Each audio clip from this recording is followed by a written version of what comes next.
Hearing in the U.S. Senate yesterday about the Equal Rights Amendment, and it was great because, and what is this, 1973? The Equal Rights Amendment? That thing's still around? What?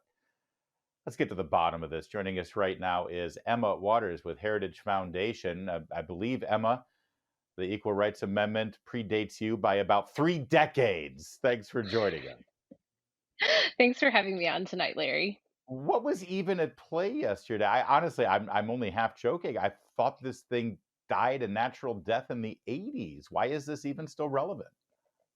You know, you and most Americans think that the ERA did die in the 1980s because that's when it expired. And this is what makes the Democrats' initiative so ridiculous because they're trying to remove the expiration date from the Equal Rights Amendment that's already dead. And the best part is Chairman Durbin yesterday even went so far as to say, "I remember when Phyllis Schlafly was making these arguments in the 70s, and here we are today." And so if you looked at the courtroom, the breakdown was hilarious. Those in favor of the ERA were in their 50s, 60s, and 70s. And those who were opposed to the ERA were all like 30 years of age and younger, clearly asking the question, why do we need an equal rights amendment today? That's fantastic. I love that. And were there any like hairy armpitted, feminists burning their bras out in front of the Senate on the steps there? There were three very impassioned protesters who stood up shouting, who fit that description incredibly well. And naturally, they shouted during all the conservative speeches too. So they were escorted and I think eventually arrested, actually. Yeah, funny how they make their way into the Capitol there. It's ironic. They're always there. They somehow make their way in. Where do they get their tickets? All right, so what's at play here? The expiration date for those who are not familiar with this, if you want to amend the Constitution, you have to do it within a certain guideline or within certain boundaries. Otherwise, the amendment dies. And again, this is way past its expiration. If they really want to revive the Equal Rights Amendment, why not go through the hard work of passing it again and putting a new amendment out to the states? Why just revive this one that's already been in a coma for 3 decades? And this is exactly the point that Republican members made yesterday. Is the reason they're pushing to unconstitutionally revive the Equal Rights Amendment is because they know that if they tried to introduce a new one today, it wouldn't get any traction in Congress. And why is that? It's actually not because Congress is sexist and hates women, but it's because we've had incredible legislative wins that are narrowly tailored to the specific needs that women and men have in society. So the problem with the Equal Rights Amendment is that it views all legal distinctions between men and women as a form of discrimination. But this overlooks all of the legal protections for women, everything from protecting women's sports to protecting the life of the unborn, or even policies like particular like health insurance plans that provide more time for mothers, or maternity leave plans, or even things like the Pregnancy Discrimination Act. The Equal Rights Amendment isn't needed today because we have all of these really great laws that actually address the real concerns we have without sneaking really unsavory things into the Constitution. Yeah. And when you tinker with the Constitution, you do that for a very specific reason. You're trying to sort of muck up the works of a lot of laws that are already in place. And something tells me, I could be wrong, but did abortion come up by any chance during the testimony yesterday?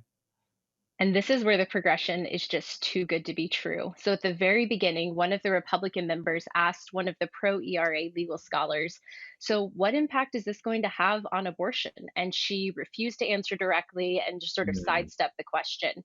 Halfway through, one of the other pro ERA testifiers, she went so far as to say, "After certain events at the Supreme Court this past summer, it's become abundantly clear that we need an equal rights amendment," There clearly you go. referring to the overturning of Roe v. Wade and the Dobbs decision.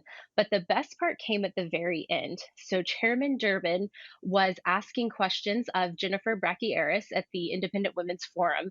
And he first started off by mocking women's sports. And he was like, "I thought we had bigger things on the table, like women's equality. Do we really care about field hockey if biological males are allowed to compete with women?" And Wow. first of all, yes, most Americans Insulting, do. dismissive. I mean, Right. I've got a daughter who played high school athletics. I'd love for him to say that to her face. Oh, and that's precisely it. And then he went so far as to say the quiet part out loud and said, "We all know the Equal Rights Amendment is about securing a right to abortion back in our Constitution again."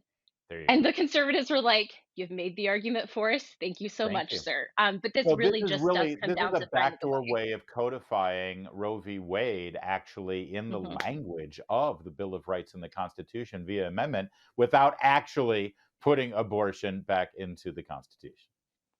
And it's incredibly deceptive because what we had with the Dobbs decision was actually one of the most democratic wins, allowing the states to decide for themselves what abortion policies they want. But this isn't even an upfront proposal, like you said. This is a way of really deceiving the American people.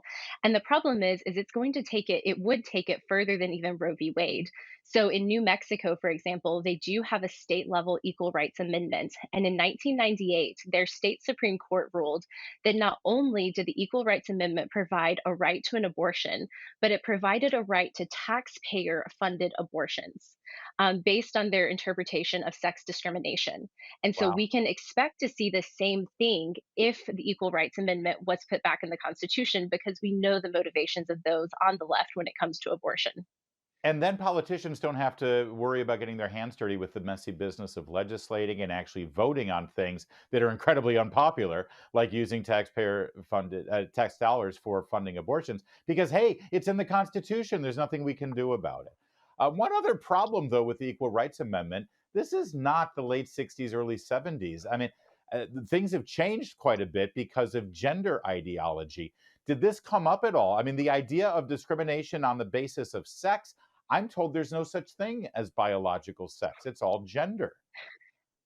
Right, and that's precisely one of the main concerns is that the Equal Rights Amendment doesn't define what it means by sex because in the 1970s they just assumed that was biological sex.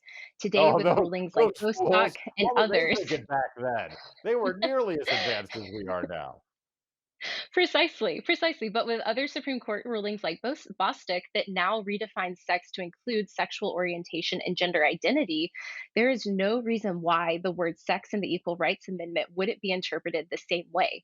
So, in many ways, not only does this codify the gender identity ideology that we see today, but it would actually take it a step further. So the best example of this is that today, someone like Leah Thomas has to identify as a woman in order to swim on the women's team. But under the Equal Rights Amendment, not only would that redefinition of sex be codified in the Constitution, but because it says that you cannot deny or abridge any rights based on sex, Leah Thomas would just have to remain William Thomas and say, "It's my right to swim on the women's team at a public university, and Come therefore on, you can't tell me no." So it just Emma. dissolves and erases sex altogether. This is so wrong and frankly unconstitutional on the face of it. You're telling me that all those people who voted back in the mid 70s for the Equal Rights Amendment, they were aware that these would be the ramifications of their vote back then, and we're just going to pick up where we left off? Tell me this isn't going anywhere, Emma. You know, we thought that with the Respect for Marriage Act last year, and somehow House and Senate Democrats found a way to push it through. So while it seems politically unlikely based on all the things we've talked about today, we are not taking any chances. The Equal Rights Amendment has come up nearly every congressional term since it expired in the 80s, and it's time to put this thing to rest. It doesn't support women, and in fact harms them as mothers, as athletes, and as members of society. And it's time that the Republican Party shuts it down once and for all. It's a zombie, for crying out loud. You got to, we know, we saw Walking Dead. We know how you take care of a zombie. There's only one way to kill it. There's no way Joe Manchin would vote for this, right? There's no way. He hasn't gone that far, has he, Emma? We can only hope. Oh man! All right, Emma Waters. Hey, but real fast, I am fascinated. So the vast majority of the women who were against the Equal Rights Amendment were like your age, in their 20s, in their 30s, saying, "Yeah, things are pretty okay right now." And Oh, then y'all were up against a bunch of dinosaurs, relics from the 60s. yeah. And I mean, this should be a testament for how good our laws are when it comes to protecting and promoting the well being of women, right? It's that our Yeah, generation hasn't even had to ask these same questions that older generations did. So it's a real blessing of liberty that I think we should be celebrating, not trying to push through this radical I love amendment that it. would actually harm those very wins. Phyllis Schlafly would be proud of you and your friends yesterday, Emma. And yeah, Dick Durbin's right. Phyllis Schlafly was making those arguments back then, and she was right. More to come on O'Connor tonight.